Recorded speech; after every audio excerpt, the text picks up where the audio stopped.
What's up, everybody? We have Erik Rogers, soundman extraordinaire, in the building. Also, something with Hello TV going on with live stream videos going. He's been doing sound for a lot of years now, front of house, and I believe a tour manager too. I believe I read that right in there. What's That's a going very on? It's not true. not true. It's not true. So So where you from? I'm originally from Dayton, Ohio, Okay. and I've moved. Seems like I've moved all over the country. Like I moved to Florida about 10 years ago, and then during the pandemic, we ended up getting a houseboat in Nashville, so we could have a Nashville address on a boat. That's And then cool. I also live with my girl in Boston part time as well. So I kind of migrate. There It's, you it's go. it lends itself since I've been on tour for 20 years. It lends itself to being migratory Has it anyway. been that long already? Yeah, it's been that long. Yeah. Well, music flies. I mean, I don't know about you, but I feel like music when you're doing anything, it goes by so fast. You know what I mean? Oh, wow. Oh, so dig this. My daughter just bought, she's 14, and she went to a thrift store and spent like 50 bucks and bought an old, like all-in-one record player. Yeah. Yeah. And so she knew that I had a big vinyl collection that has been sitting in a storage unit and collecting dust for a long, long time. So she's like, "Dad, can I have your old records?" I'm like, "Yeah, sure." And I just gave them to her day before yesterday, and we're sitting in the living room, and I have like all these amazing memories, like the original Appetite for Destruction album with like the band cover that became the insert cover on the CD Oh, yeah, yeah, years yeah. later. Yep. Um, Original pressings of Bark at the Moon still in the cellophane with like the 5.99 sticker on them. Oh, geez. You might And not want to play those. oh, it was meant to be played. That's the Yeah. thing. Yeah. And so you say music flies. Like I just had like this flashback of This Is Your Life. And so I had a whole bunch of old Metallica promo records. So she's listening to like the single of Fight Fire with Fire. Oh, It was one of those wow. records that they passed out to the radio station, and somehow I ended up with a crate full of them. Yep. So then I just kind of let her have at it, organize them however you want. And her first record out of my collection that she decided to listen to was Kiss, Creatures of the Night. Oh, okay. And I looked in the, and it seems like completely random. I think she's picking albums by their cover, which is so awesome. So Yeah, by what they look like rather than what they sound like. You just throw it yeah, in. I wonder what this is. It's like yeah, the old days at the video store. You used to pick out the movies because of the artwork or what it said on the back sometimes. yep. Those are the So good days. it seems like the colorful ones, like there's Journey records in there she wants to listen to. There's Megadeth records that she wants to listen to. It's Everything. music flies, Wow. and I just kind of had like this moment where like I used to be sitting listening to these records, and now I'm on the buses making stuff loud for kids that I used to be. I know. I know. It's crazy. I don't know too much about front of house sound. I've always wanted to talk to somebody through that. I've always seen them at concerts. I always try to stay next to the sound guy cuz I go that's probably where the best sound is because they're centralized and located where they can hear everything. You got a stadium and it's huge, but where do you sit for the best sound? Like what would you suggest for people? I can honestly tell you that Right any next to show you? that, of course, that's where the best whiskey is too. But Oh, okay. in any show that I do or that I'm in control of, like I have our PA system and everything that we need. There's not a bad seat in the house because with the technology we have now, it's it's demanded and it's not impossible to make sure that every seat in the house sounds the same. Yeah. So I'm not gonna dispel any myths. Like, yeah, sit in the middle, buy the expensive seat down by the sound man, of course. But the truth Yeah. is if you're sitting in the nosebleeds, you're gonna have the same experience as the kid on the floor. You're just not gonna get hit. Yeah. Yeah. Yeah, I know what you mean. Yeah, because those bass and those subwoofers, they're close to the stage. Right. Yeah. Yeah. You're gonna have some of that, but honestly, my preference is to have the subs flown and have everything in the air anyway.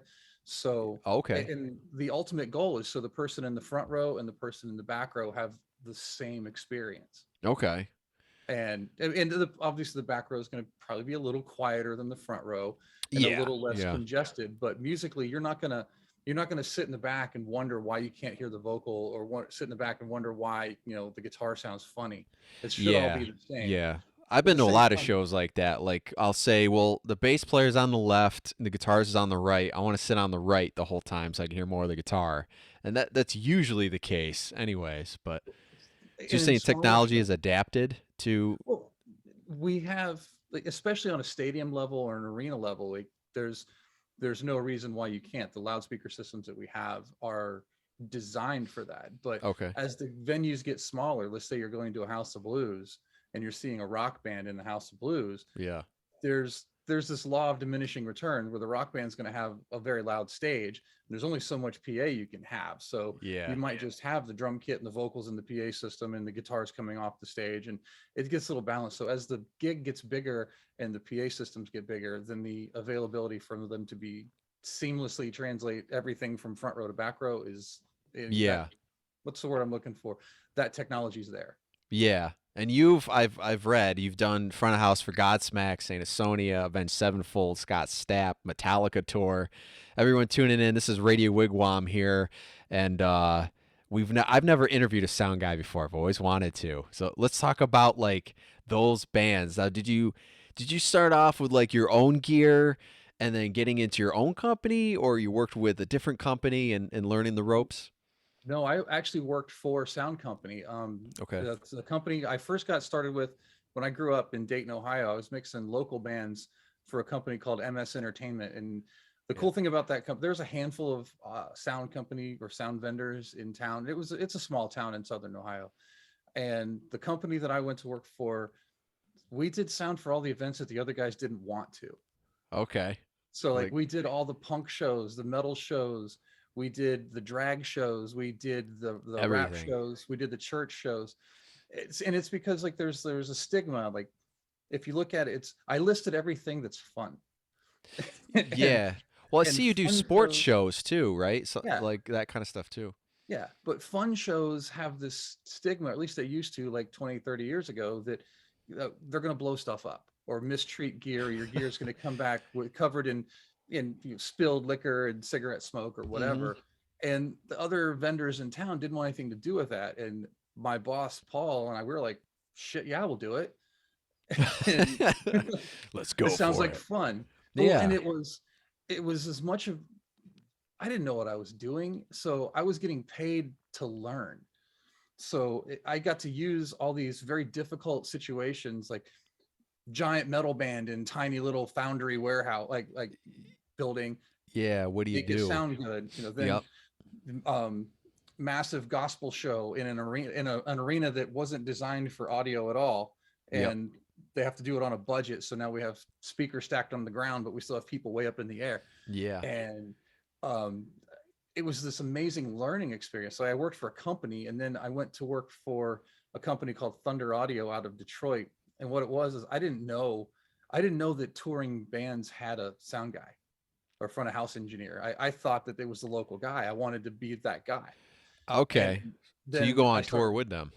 right. Yeah. I started meeting all these guys that traveled with bands. I'm like, wait a minute, you travel with the band. How did you do that? And they're like, well, I work for a sound company. So I just started calling I looked on the internet, like the beginnings of the internet, like oh 05, oh 06, when you do a Yahoo search. 2000. I And still use Yahoo. I say Yahoo, folks. That's what I say. okay, right on. I didn't even know Yahoo's still a thing. That's pretty cool. Yeah, it's my email address.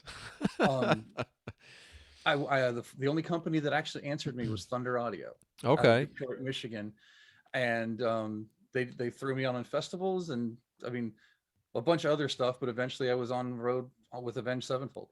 Just kind of, Wow. Just it kind of thrown right developed. into it. Now, I mean, I cut off a couple years of theater gigs and muddy festival shows and a lot of yeah. broom pushing, but Yeah, yeah. you get the gist.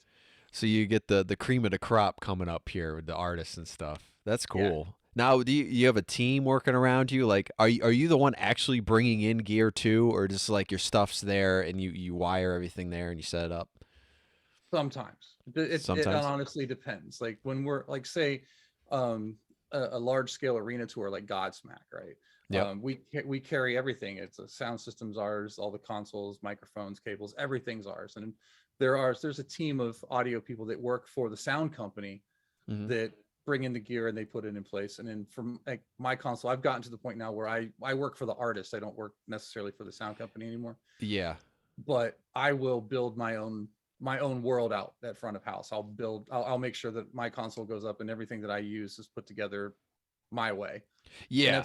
Yeah. that's more like an OCD thing than an OCD and kind of an antisocial kind of thing A where little bit. Yeah. No, I know what you mean, no. So when you break down stuff, is it you do it in a way where um nowadays you could probably just put a couple of tops over a few things besides some chords, right? And it all fits in. everything is in cases, road cases, right? So all the gear that's in a rack, you just unplug everything from the back, put the lids on, and that's ready to go. The same, unplug everything from the console, put the lid on it, that's ready to go. And then all the cables just wrap up into a trunk. So maybe 5 cases total. Wow. So it's like taking a whole studio desk, right, with all the stuff in it and just putting a case on it and, there you go. That's exactly Heavy, what it is. heavy stuff. Do you push that yourself? They usually have stagehands, but I have. It's Okay. Yeah, they're heavy. back in the digital days now, I think it maybe weighs 200 pounds, but back in Okay. the old days with analog desks, I mean, you'd have 500-600 pounds of console, and Yep. you'd walk into, say, a, a theater, like what's that one with the stairs in New York? I can't remember. Webster Hall. That's Oh, one. yeah, yeah, yeah. Yep. And you'd make them. Next thing you know, you've got 6 stagehands that hate you because they've Well, got to carry this yeah. shit up Yeah, the how do you stairs. do that? That's what do you do if you go upstairs, stadium stairs and stuff? Honestly, if the stagehand people, they love their job and they're very good at their job and they look at it as a challenge. They might cuss you all the way up and down the stairs, but then you It hear them talking helps get about the job done. you help them, you hear them talk about it like, man, this guy the last time he brought all this shit too, and we got it done in 8 minutes less than, like, they're all, Yeah.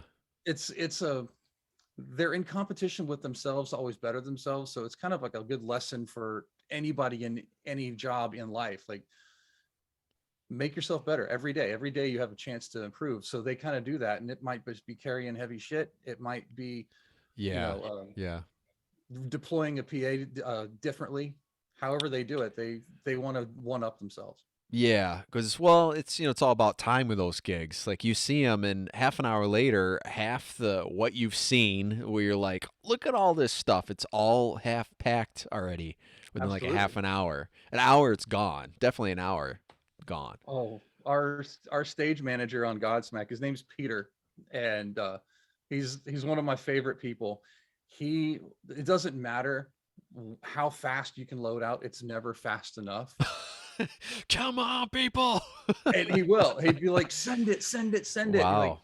the band just got off stage, the lights aren't all the way on in the arena yet, and he's like calling me on the radio like, where's your stuff? I'm like, fuck dude, music's still playing. Yeah, yeah. He's like, send it. Wow. And but he's every day, it was like, and that was a 9 truck tour, 8 or 9 trucks, and that thing would be out the door in maybe an hour and 10 minutes. If it Wow. went to an hour and 15, hour and 20, he was mad. Wow. Wow. Is that because, well, obviously the band leaves first, right? So they always get there first, or sometimes maybe they're late because of other things. it, you know? it has everything, especially if you Uh, think about it. You have a large crew, like 20-30 people. Everybody's got to take a shower before you leave. yeah. Everybody needs to unwind for the Yeah, because you're night. sweating to death. Yeah, well, just it's a cool job, but it's still a job, and like, Yeah. so Do you you don't share a want to just. bus? Do you guys share a bus, like where you sleep and stuff? Is it like Oh yeah, separate? there's 12 bunks on a bus. Okay. um Typically on the touring that I like to do, there's no more than 10 people on the bus, or 8. Yeah. But sometimes you get on a tour that their budget's a little tight and you're crammed on the 12 bunk bus, and that's a little uncomfortable, but whatever, it still gets you there. Yeah. Yep. What do you do to protect your ears? Like I see a lot of guys, they'll go from the headphone mix and even take the headphones off. They walk around the rooms a lot, but I've always wondered like so you can get, versus audio mixing in a studio we can get into, but uh you could have a perfect headphone mix, but does that differ from when you take them off and you're like, it doesn't sound like that in this room? Um, it shouldn't. It depends on the environment, the deployment of the PA system, a lot of things. Um, Typically, I like to try to make sure that what comes through my headphones is coming through the PA, Yeah. but louder. But there's also a thing with, people like to feel it, so you might have a little more sub information going in there. Yeah. Bump it up a little bit. Have Push that it. if you're looking at a flat curve, you might have a low frequency bump curve, Yep. just to make sure that the people feel it, because that's why you go to a concert anyway, right? Yeah. Yep. But to protect my hearing, it's interesting. Again, having done this for a long time now, I remember a time where it was just as loud as it could get all the time, because that Yeah. was just my thing. And I've gotten a lot more in tune with loud doesn't equal good. And Yeah. once you do Europe and you realize that there's like 98 dB limits everywhere in Europe, but the band still has expectations, and you have to deliver that full, big, impactful show Mm-hmm. within the limits of the European Union's safety regulations. Yeah. And then I learned over time and experience and talking to some great engineers that definition beats loud all the time. And I can think back of some of the favorite shows or mixes that I've heard. Yeah. You They can might hear not it have, better, I think. yeah, You they know what I might not mean? have measured the loudest, but perceptively it was louder because I heard everything. There was nothing missing. Yeah, the tones were there. I know what you mean. It's the ones that are real loud. To me, it's always like all you hear is the kick and the bass a lot Yeah. of times too. And I don't, it's some people like that, I guess. Not for like I want to hear the guitar too. You want to hear the vocal, you know. I had And a conversation with somebody earlier last summer where it was one of those differing of opinion things, and they had this expectation that the show was going to be like really really loud. And my show, I mean, it was coming in around 103, which isn't, it's not quiet, it's not loud, yeah, it's right there in the middle. yeah, And um it's interesting because they're just a metal fan, right? They're not I wouldn't say they're an audiophile. They're definitely not an engineer. yeah. But they asked me if I like, well, what's your approach? Are you going for definition? And he said definition like it's a dirty word. Hmm. And like, to me, and I was like, of course I'm going for definition. But it was really interesting to hear it from like a fan perspective, where I think they were expecting to be pummeled. And then when Yeah. you stopped and listened to it, and it was more album like, they were like, oh, Exactly. Yeah, it's I more get it, about the right? experience of, Yeah. you want to hear the band and yeah, I agree. I agree. Definition and tone. Now, when you EQ stuff like fans out there, so on this radio show I try to be a little bit more low key, but we've had artists and stuff on here too. I try to like with you discuss some of the sound stuff because there's guitar gurus and mixing guys and stuff out there too. And um from did you start mixing in a studio or did you always Did not. I okay. started off carrying gear and operating a lighting controller for a party band, a bar band. Oh, okay. I got you. And Is there a difference, do you think, between, like if you were to say you were to go in, you're going to mix the guitar and let's say the bass and the vocal, that kind of thing. Are the ranges similar of, what the band, because there's the band sound and then what you said, like what's definition and what's acceptable, what's too loud. um Because I know I'm all about like it is old school what it sounds like, but you have to pay attention to frequencies, especially with guitar stuff. I would say, like, well, there's very few things on stage that don't sound like they do in real life coming through speakers. Like, Okay, especially if you're a it's metal fan, manipulated. yeah, Yeah. if you're a metal fan, a kick drum does not sound like a typewriter when you're just playing your drum kit in your house. Yes. Yeah. Yeah. Yeah. But Yeah. through a PA system, you want that low mid of the kick scooped out, and you want that attack up, so you hear that snap, and you Yep. want the bottom end boosted up. Because honestly, your bass drum that you would have in your studio or in your garage sounds more like a cardboard box than a drum. Yeah, it's like you take a 120 hertz, you cut it there, and you just get rid of everything below it. You know, yeah, Yeah, but through that PA, you want to put that bump, and I'll take that. I'll go low, low, low, low. I'll go down like 32, and I'll put a bump at 30, down at yeah, the super sub yeah. You frequencies, can and I'll still do hear another that. thing way up at the top. And if you don't have $100,000 console, let's just say you have your what something you get at the consumer level, take a shelf at 7 8K and boost that up and scoop out the middle, and that's the kick drum sound that most Yeah, people are kind of used to. yep, That doesn't sound anything like that. But on the other end of that, we go out of our way to make sure a vocal sounds like itself amplified. And then, same thing with a guitar. naturally. Guitar players are very in tune with what their tone is. And then once they want the same tone coming out of the big speakers that are coming out of their little speakers. Yes, yep. It's got to be the same. Yep. It's tough sometimes too because even like so you're endorsed by Audio Technica. I read too. All the different types of mics, especially on guitar amps, have a huge impact on what it sounds like, even just in the studio recording. I've never done live sound, but I'm just like, if I go through, I use a 57 or I use like a Newman, the 103s, like a vocal mic. Oh, Huge, that's a sexy microphone. huge difference. I love the 103 better. I love the condensers. The 57s, I know they still use them on everything because just because it's an industry go to doesn't mean it's the best. Let me put it that way. But how do you have a day where I mean it's probably years of experience, but like when the band's doing their practices, is that your chance to really, EQ and get everything down? Well, now that consoles are digital, like I'm only making those kind of adjustments when something changes. So like we have rehearsal, and that's where most stuff gets dialed in. Okay. But I would say when you have that rehearsal time, before you touch an EQ, mic placement is crucial to every mic choice and mic placement. And I do use AT mics, and Audio Technica has been awesome, awesome, awesome to work with. Yep. But that's not to say that they're the only manufacturer out there. Yeah. And there's some things that I do that they'll have like a combination of, like, my primary mic would be, say, the AT mic, but then I'll have somebody else's a ribbon mic that somebody else makes, Yeah. and I use those two in tandem.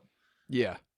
But it's all about, it's before you touch an EQ, find that placement, and with a drum kit, you can work for a day just finding the right placement on all the mics for all the toms and all the snares, and Yep. The um, phases. Yeah. make sure that they're all in time with each other, and make sure that they're rejecting what needs to be rejected and picking up what needs to be picked up. Then start talking. Then go into high pass filtration before you touch the rest of the EQ. Get rid of the high and low pass filters. Get rid of the info that you don't need. Yeah. And Yeah. you can do a show with just mic placement and high and low pass filters, and you'll probably do a pretty good show. Yeah. Yep. Then when you get into all the other bells and whistles, that's when it gets to be really nerdy and fun. Yeah. Yeah. So it's a little similar to the studio in some ways. Yeah. And like how have the artists been? Like say you work for Godsmack versus Metallica. I mean, I know Metallica, their songs change, every song because they want the sound of the record. Well, I never mixed Metallica. Like, I just worked for the Okay. sound company. I was just hanging speakers, so I honestly Okay.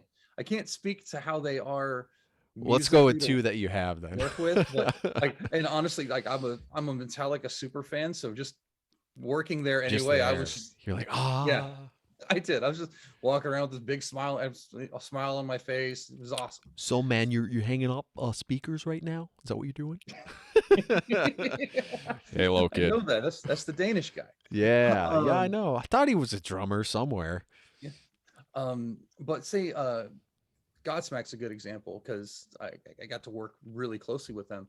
Um, and all artists are different, but for them, they trust their crew, and they trust their techs to follow their vision and to put their vision out there. Yeah. Um, so take the guitar players, the Tony, the guitar player, like he will talk to his tech, who at the time was AJ, and I think he still is. And this is what I want to come out of my guitar rig, and then AJ will make that happen. And if he has a suggestion, then Tony listens, because it's a team. And when Yeah. they have the Yeah. tone that they like, then they kind of come to me and go, this is what we've done. And it's usually phrased in the form of a question, like, are you okay with that? But what it really means is, you're okay with that. Yeah. Yeah. And Yep. then it's up to me. Like, if there's something blatantly off, then they would listen to me. If I said, man, that's just awful and muddy, then they might have something to say. Like, they would listen. Yeah. But the truth is, I mean, you don't get to that level without being really good. So then it's up to me, like, have them play, then I listened, and then I placed microphones, and we go through that whole process. Okay. Okay. And it's the That same makes thing sense. with drums. You know, they want to hear it how they hear it. So they work Yeah. with the monitor guy. Yeah. And then there might be a little bit difference, because you have a monitor engineer, and he's mixing for in-ears, and he'll have it sounding how they need it to sound to play. But then they understand that I have to translate that out to a, For the arena full of audience. Yeah. people, for an audience. Um, I don't know if most people know that out there. There's the artists have their own mix, and then what you hear, out in the crowd is totally different sometimes. very, it Yeah. is. I've listened to a couple of in-ear mixes. There's an old friend of mine. I would go when we were out. I was with the artist Dustin Lynch, and we were opening for Luke Bryan. Yep. And I would go stage left during the Luke show, and he would have a guest ear mix for me. And I had come from out front, and I'm hearing this big, huge, show out in, some stadium somewhere. And then I would go stage left, and the ear, it was like listening to a record. It Okay. was it was totally cool, but it was listening to a record. And then I could cycle through everybody's in the band's mix, and it was like, depending on where they were standing on stage, they would have things panned relative to their position. Ah, So, okay. like, maybe the guy all the way So stage you right, and like he's off to the right of the drum kit, all the drums are over here a little bit. Or like, his voice is centered, but everybody else's voice is slightly over here because of where they are in yeah, relation it to helps you the hear it stage. better too, Yeah. stereo feel wise. Yeah, that's Eh, cool. Well, you probably because if you feel like you're almost like doing it in a studio or what it sounds like after it's mixed, you actually perform better because you feel more confident rather than something that's real raw or something and you're like, geez, well, when we started doing Hello TV, I was mixing for broadcast, and it started off mixing in just stereo, but I had this device called the Clang, which is 3D monitoring, and I learned that it translates over the internet. So if you were to listen Oh, to if you to watch any of the Hello shows on our YouTube channel and just listen to on your laptop, it just sounds like a pretty cool show. You pop in your headphones, and all of a sudden it becomes this 3D immersive mix, where like the bass guitar is like right here, the kick drums right here, your vocals right here, and then okay, everything so is it's in space. Like, mixed right. I had effects delayed low and back in your head. So you kind of, the idea was, I was trying to recreate that experience of you're in the front row. Yeah, So yeah, you're hearing slap off of the back of the arena wall, and you're hearing guitars panned really wide. yeah, Because if you're sitting there in the front row, the guitar player might even be out of your peripheral vision if you're focused right there on the person in the middle. yep, yep, um, you can't really do that with a conventional sound system. They have some really cool immersive systems available now that you can do that if you have an infinite budget and a whole bunch of trucks. yeah. But for an in-ear system, they have like, it's very possible now to put things in 360-degree space in your head.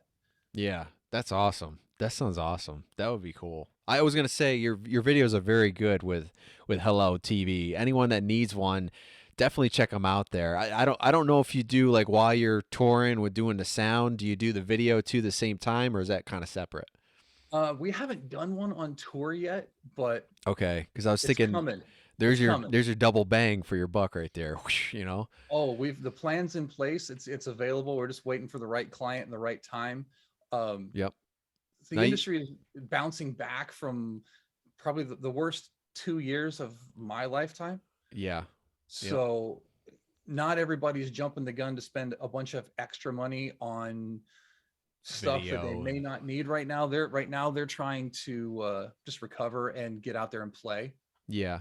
Now the bands that want to come to you to do the Hello TV stuff, do you have to go do you go to somewhere? Do you go to the bands, or the bands come to you? We only went after the first one. The Okay. second, we went after the first two, Where are and you then located? we're in Nashville to do Hello, but we're also Okay. mobile. We can go anywhere. Okay. But the first two, and we recorded them out of order, or we played them back out of order from recording because none of them were actually live. But Yeah. a long time ago, I was front of house and tour manager for Saving Abel, and the singer for Saving Abel, I've stayed in contact with over the years. It's just been a really good friend of mine. And I called Jared, said, "Hey, we're doing this thing in Nashville. I know you have a solo project. Do you want to be the band?" And he was like, "Shit, yeah." And that was it. And Paris, my partner, she's really good friends with all the Shinedown guys, but specifically Zach Myers. Yeah, And I seen that one. she called Zach and said, "Hey, don't you have your acoustic thing? Do you want to come do it on our show?" And he's like, "Yeah, I do." And then he he hopped in the Tesla and self drove himself from Memphis to Nashville. I was more interested in that. Like, you didn't touch the steering wheel all the way to Nashville? He's like, "No." And did that. And Wow. based off of those we put out there, people started calling us. Yeah, because to me, do you remember Def Leppard, their early music videos? It has that MTV of, where they went in and it was live, but it's a music video, and that's kind of Oh the same vibe that I get from your stuff. man, I'm so happy you said that because I've had to explain that Yeah, like I would to like to do a people. music video with that. Would be a cool music video.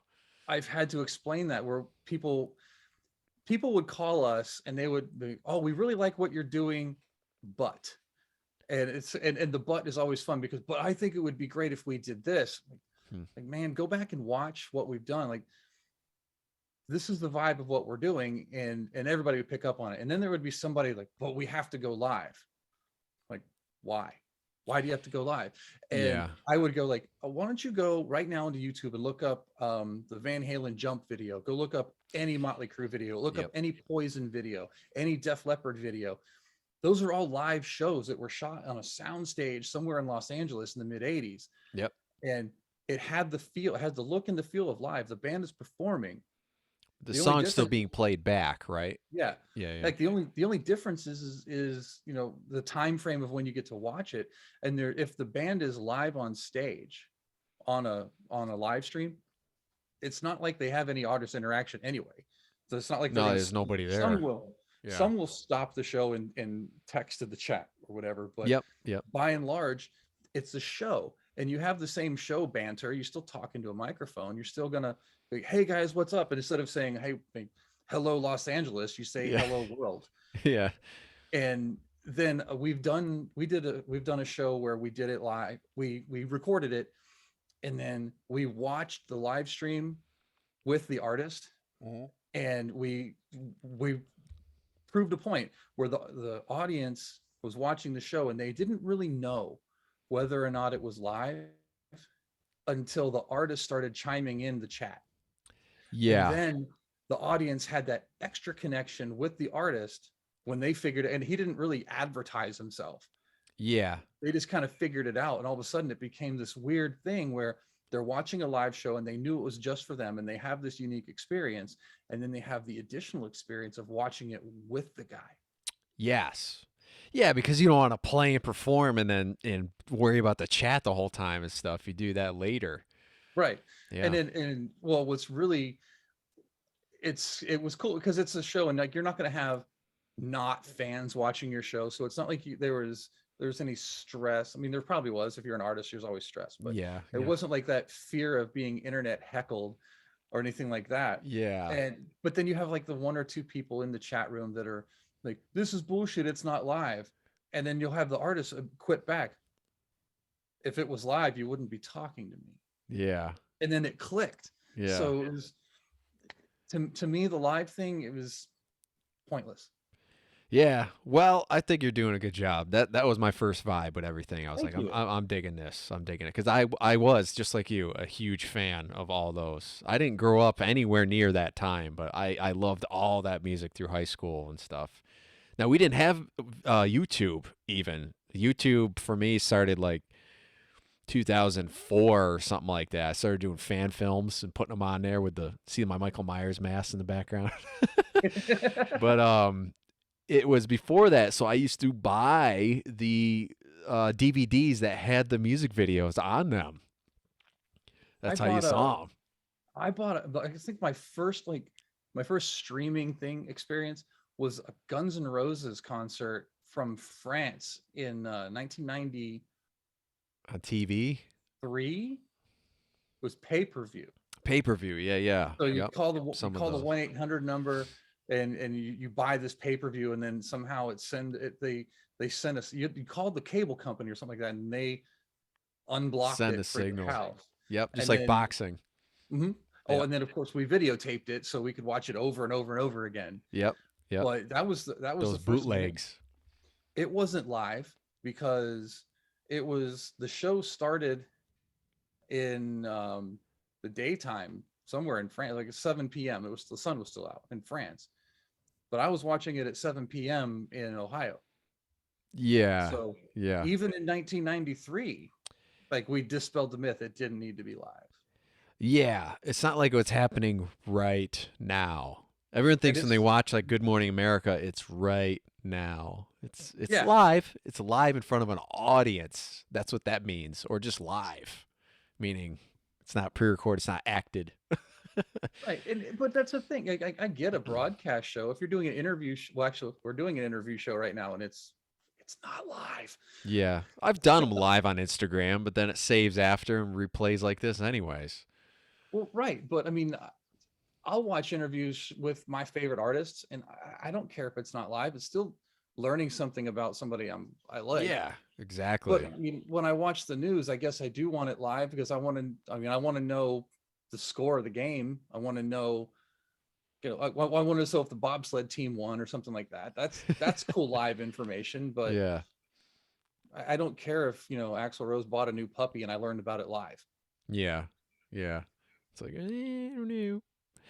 Well, this has been awesome, man. Thank you for coming on. This is Radio Wigwam, Palangi's Studio of Rock with Erik Rogers here. Make sure you check out Hello TV if you're a band out there and you want to get that feel of the old live music video stuff. It's clear as hell. It's very, very clear. So Man, that was so cool. You're the first person to talk to about it that brought it up in that. well, I come from a video background, so I seen it like within 5 seconds. I noticed that just from your angles and everything. That's 100% Paris. That's, if you want a really good interview, set her up for one too. She'll nerd Okay, out on you on videos and angles. sure. Her art it speaks for itself. Yeah. Yep. Well, sweet man. This concludes the audio version here. Thanks everybody for tuning in. I appreciate it. And tune in here every Tuesday night at 9 p.m. Eastern Time, 8 p.m. UK time, only here on Radio Wigwam. Cheers, guys. But for the video version, we're going to keep going if you don't mind for a few minutes. So you Cool. on YouTube, I see you out there. Yeah, I had a couple more questions here so this is the video portion. This is going to be just video stuff. So we're not on the radio anymore, folks. Let's see. I had one of them. I love the spiral bound ripped out paper. It's Thank awesome. you. There's my notes. See, you can see this now on video, everybody. My question is, are you working with a company now to do sound? No, I'm independent. However, Okay. I've just actually just before this interview, I accepted a gig, and I'm front of house and production manager, so I need to get bids for all the gear that we're going to come out, like different whatever vendor To rent and them? yeah, and Okay. I have a couple of vendors that I prefer to work with that I've had long-term relationships with. Okay. Yeah, yeah. Do you have to have an agent yourself? They just come to you, or do you have like an agent?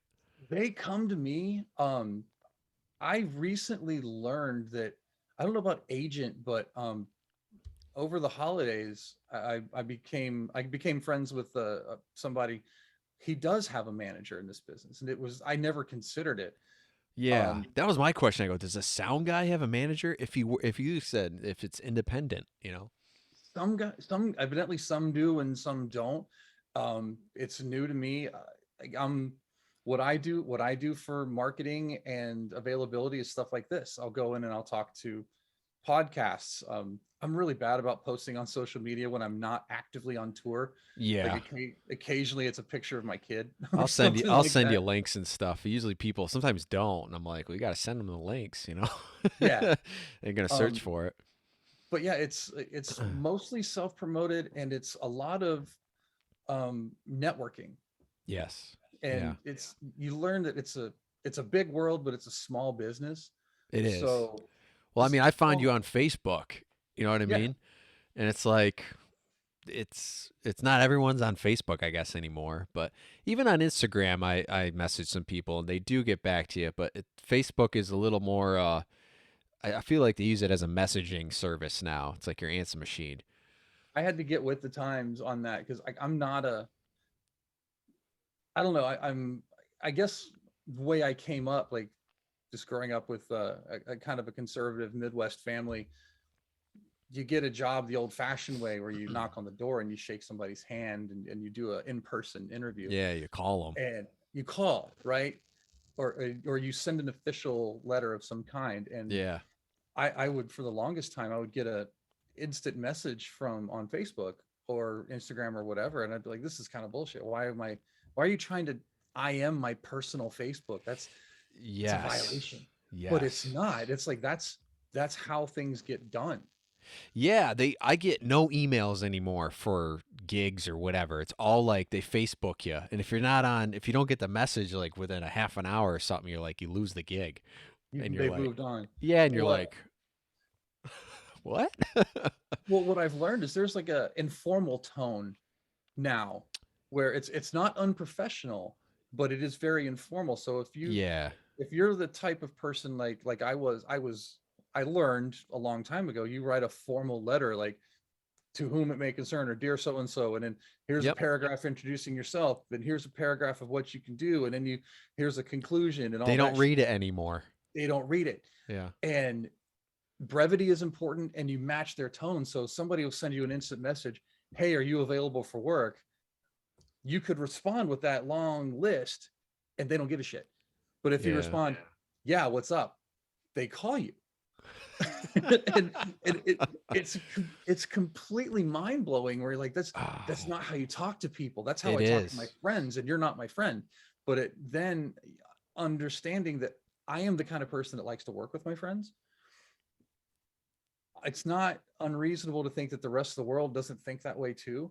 So if this Yeah. artist manager or this artist, they want somebody that has the same vibe, the same chill. So they're reaching out in their communication way that makes them comfortable. So if they're a hey, what's up, you have to be that. Yeah. Yeah. And that's all social media. And then it goes even deeper where they they've researched you, they've gone back in your history, they've seen what kind of stuff you post, Mhm. they've seen what kind of attitude you have. Do you post a bunch of negativity? Do you post a bunch of politics?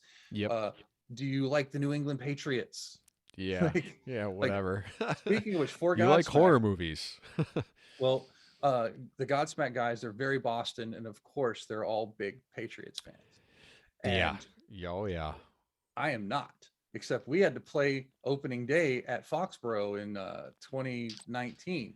Okay. Yeah, yeah. So for that day, guess what? I was a big fucking Patriots fan that day. Yeah, exactly. you I know, played I played a college the college football that they have there. I did the national anthem one day. That's a huge arena. It's yeah, it's it's a lot. Let me tell you, national anthem is not like playing any style of music. It's like if you get it wrong, you are doomed. oh, So, how'd you do it? How'd you do though? Did you good electric guitar. That was my first one I ever did either. So it was like the biggest one, the first one. I kept it straight. I didn't want to do a bunch of fancy stuff in between. I'm like, let me just and then eventually it evolved for me of adding little things, more comfy. Cause sometimes you're standing on an ice rink and you're like, if I move, I'm gonna slip. So it's a lot of different factors. I had footballs being thrown in my face too oh from god, practice. did you see? There's got to Oh, be. It's on YouTube. Have you seen? There's James and Kirk from Metallica. oh They've done yeah, baseball game. That was they've done awesome. a bunch. They've a couple of them now, I think, and it's Yeah, really cool. Like, but I think the guitar is a little more forgiving because they kind of expect you to do fills and a little bit of artistic freedom. I yes, feel really bad for the singers that do the national anthem, and if if one note is off, they're yeah, ready to kill you. yep, And if you do any type of, like, say, runs, or take some artistic freedom with the song, like say you're a gospel singer and you're kind of doing the thing that they do, yeah. Mariah Carey vibe the and Mariah all that Carey stuff. vibe, right? Yeah, Yeah, like the audience is brutal, like, why'd you sing it wrong? But for some way, if you go out there and you just shred the anthem, I do. they love it. There's a part I had a tapping maybe the third time in and stuff like that going down, and Yeah. I didn't hear any complaints. It makes me think, That's you've seen the cool. movie Idiocracy. Yes, I use that movie as a reference all the time, saying that is what we're going to turn into. Think about when they have I don't know. the punishment arena, where it was like the entire orchestra of all, like, metalhead Yeah. guitar players in the Yep. background playing the thing, they playing the anthem. Yeah. Yep. Oh, it's just some of that stuff has kind of come true. It's so weird, but Well, oh, in some ways. But yeah, like if somebody were to be like, I want to get into this industry, you know what I mean? I want to try it. Besides, like, say they've been doing on local shows, like you said, you did it for local bands and all that. How do they jump to maybe working with somebody like you or a business, that sort of call me. thing that does? Find me on, send me a very informal message on Facebook. Hey, I want to do sound. I should have said, hey man, you're gonna do an interview for me. That's what I should Yeah, have said. You'd be like, yeah, that's cool.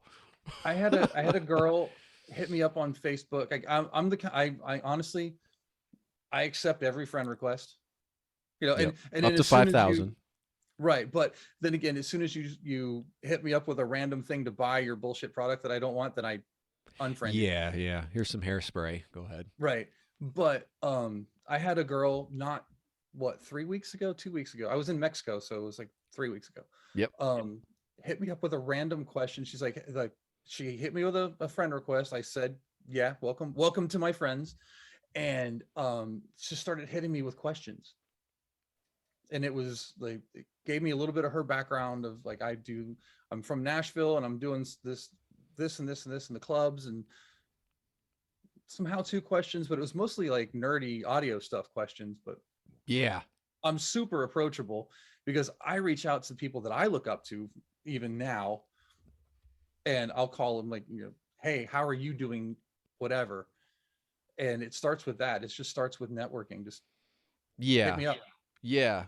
Well, that's good you do that because not a lot of people do. I've tried on producer, studio, audio mixing levels, and a lot of them, it's almost like it's not a secret out there, but they don't want to give that information away of, I don't know, how they do certain things because they think it's a formula that nobody can break or something. I don't know. I was at a demo in Nashville. There's a loudspeaker company called Alcons. They make some fantastic stuff. Yeah. And I was at a private demo for it in Nashville. They brought in a couple other engineers for other bands that are looking at this PA system, and they brought in some students from Belmont University.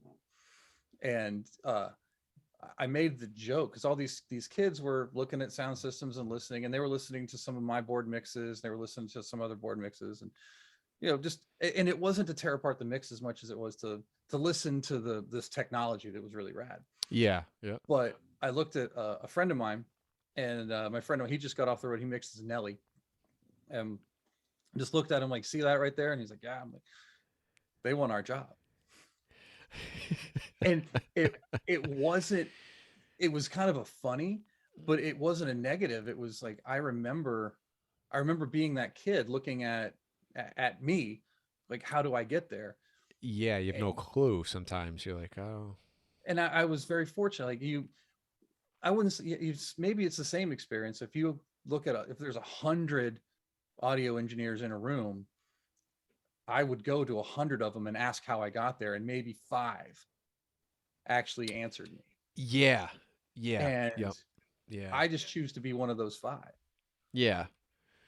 Yeah, because it's I believe too. You got to share the knowledge, you know. And if somebody, like you said, if somebody approaches you nicely and they're asking you like, you know, I don't, hey, I have some sort of guitar problem, and it's like saying that they, to me, it's like they hold you to a higher standard, and it's like, I think this guy, because I respect him, will answer my question. I think he'll know the solution, you know, or something like that, But and one thing I've figured it's out, rare.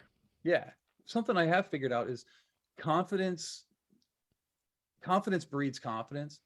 Yeah. So if you approach me or approach anybody else, and I've had to learn this too because I'm a relatively self-deprecating person anyway. So I would go to somebody I look up to, like I don't know, his name is Pooch. He mixes Iron Maiden and Linkin Park, and he's one of the best engineers ever, Yeah. right? Yeah. And I just reached out to him one day, this was a few years ago, saying, "Hey, I know who you are. You don't know who I am. I would love to connect with you and learn from you." And then I started off like, I'm just working with little bands right now.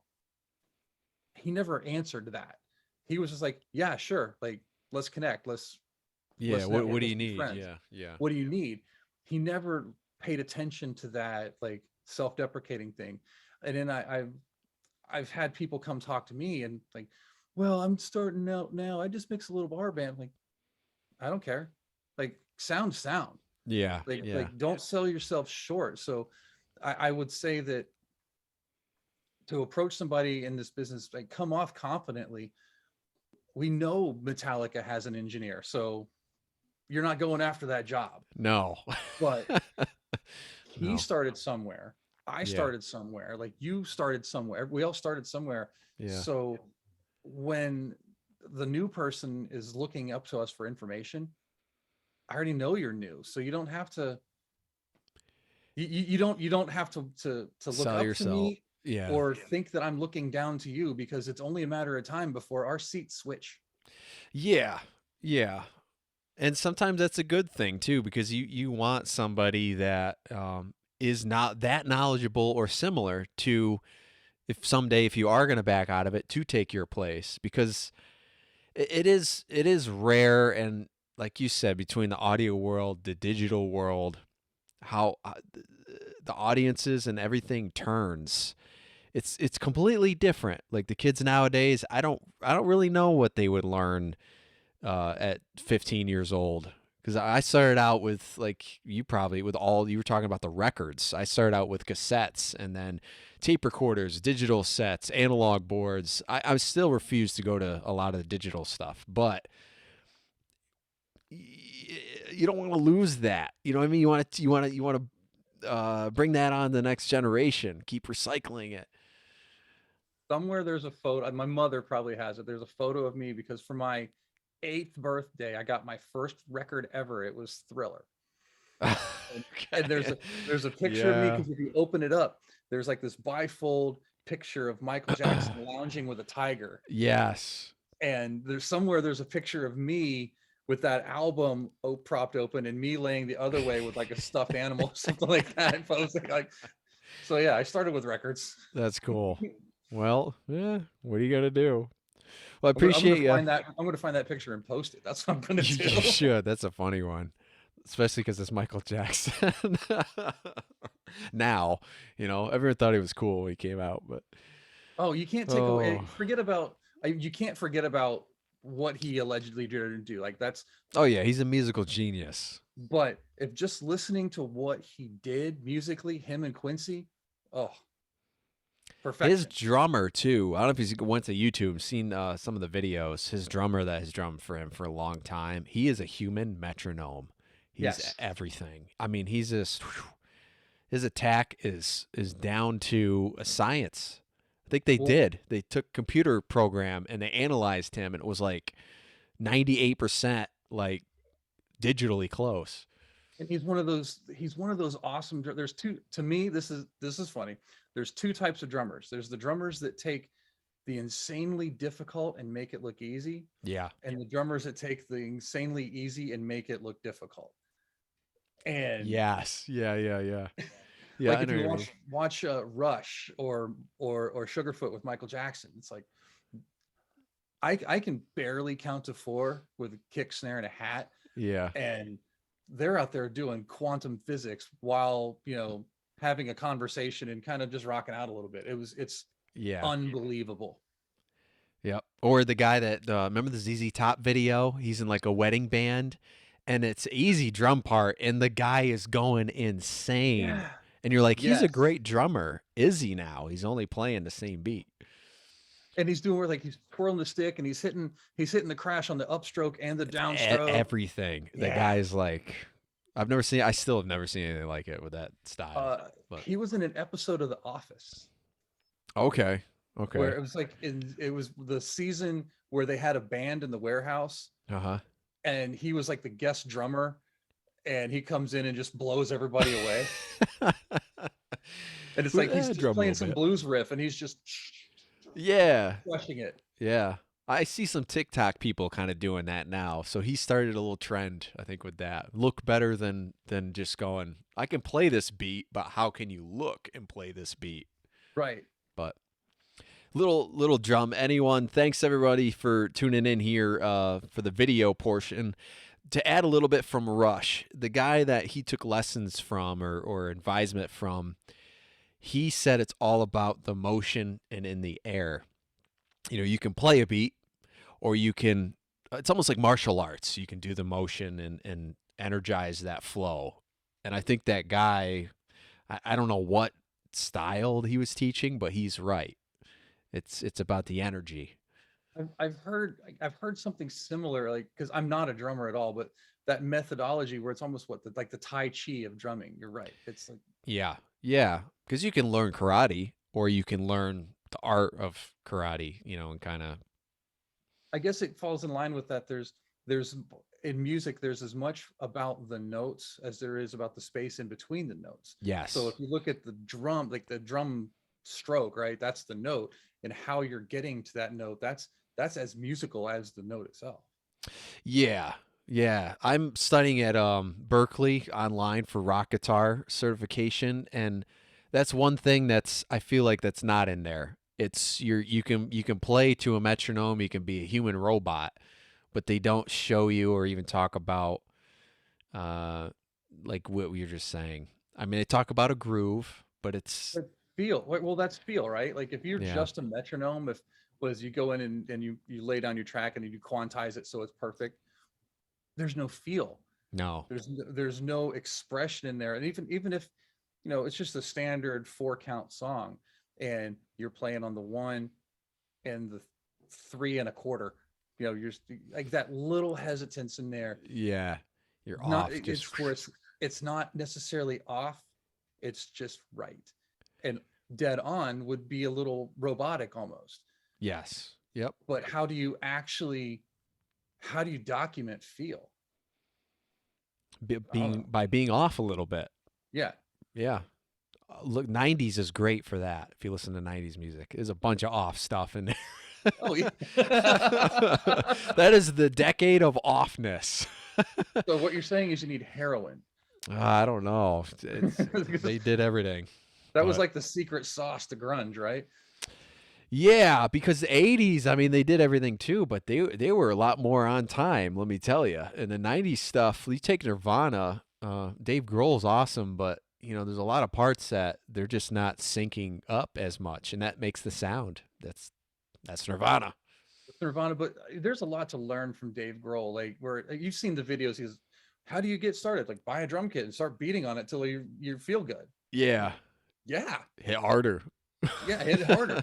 Like play 100 times a day until it's what you want. Like, Yeah. there's a lot of lessons in there. It's like you can study all you want at Berkeley and get your certification, but if you already have the feel, because they can't teach that. They can teach you all of the Yeah. technique.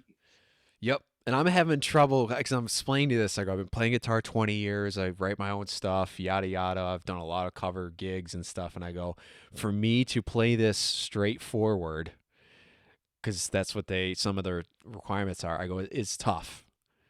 I almost can't do it. Really? So they give you something, they want you to play it back note for note. Yeah, yeah, or just generally, here's the chords, play it as we asked to a click, like we were talking about, and do it that way. And you're like, I'm like, well, I almost can't. I go because I like to put a little bit more energy in things, and they're like, I end up getting like a instead of an A, I'll get like an A minus or something that week because I get it. I get it, but same time like rhythm and groove they teach you a little bit more of that. But lead guitar it's just All it's feel. yeah, it's cuz there's BB King, there's all the greats, Chuck Berry, going all the way back and Well, I I guess it depends though. If you're like doing, say, if you're doing prog rock, like some Dream Theater oh, they're stuff or anything like that, it's math, it's technical, it's nerd shit. perfect. Yeah. But if it's blues, man, like that guitar's got to make you feel something. Yeah. Like it's not Yeah. just the words. That, if it's Slipknot, right? Like that that guitar has to be as angry as Corey's voice. Just has to. Yes. Yep. If it's country, like here's some song about, your life falling apart. Like when you're just an emotional mess crying in your own, in your alone, right? Yeah. It ain't perfect. It's sloppy. And that guitar needs to be that. It needs to finish the story that the lyrics aren't telling. Yeah. What's good for the song? That's what I always say. Yeah. Wise words from Eric Rogers, sound man extraordinaire. It's Hello, coming from the guy TV. who can't play music. So, like, I'm a shitty No, you musician. I just make your you music get it. sound good. You get it Yeah. though. Well, I appreciate coming on here, everybody out there streaming on all the platforms. I appreciate it, and make sure you check out more of Eric Rogers' work live and concerts. You know what I mean? It's the first time I ever said that because usually it's download his song or something like that. But Cool. get a ticket next to Eric and tell him Frank sent you. Right on. Hello, everybody. Thanks very much. I appreciate it. Make sure you check out Radio Wigwam, a radio show here every Tuesday night, 9 p.m. Eastern Time. And we got 8 p.m. UK time. Appreciate it, everybody. Thanks.